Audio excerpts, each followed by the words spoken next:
Hello there, Doug Frost with Echolands Winery and with our Grenache 2020.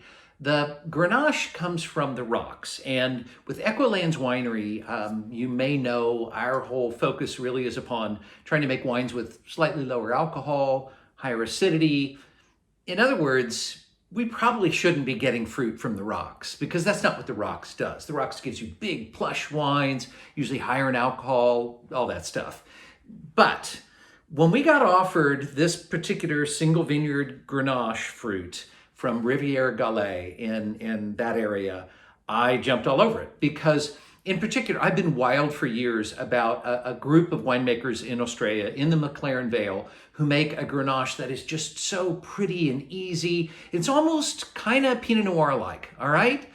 Can you forgive me if I say that? Because it is Grenache, it's not Pinot Noir. And I want it to be Grenache. It's not Pinot Noir. It's Grenache, not Pinot Noir. But I also want that kind of easygoing character, that gluggability, right? Crushability, right? Is that okay? Because that's what we try to do with this. So we harvest a little sooner than other people do to keep the alcohols lower. And then we basically foot stomp the grapes and foot stomp them as many times as we need to and punch them down twice a day by hand. Native yeast fermentations, because that's kind of our thing. That's what we're trying to do.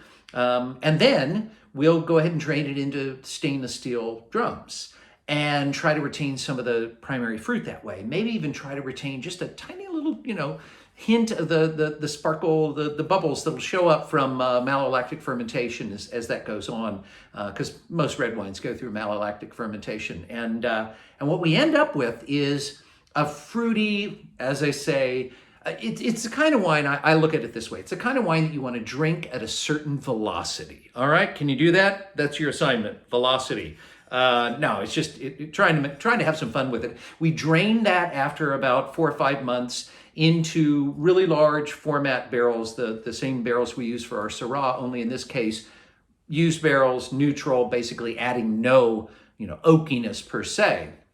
But having said that, there is still some of that character that you get that comes from the rocks. Some people will talk about it being a little smoky from that.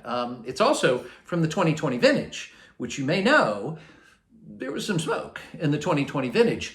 It turns out that making a wine of this style is probably a really good idea in a vintage like 2020, where you are, in some cases, depending upon where you are, dealing with smoke. So just a tiny background of this, and the fact that we don't smother this in oak, I think actually lends itself to making a wine that is kind of wild, gluggable, but still there's some serious character to it, serious finish to it. I hope you like it. It's something that I am very fond of, and I think it's, like I said, chuggable.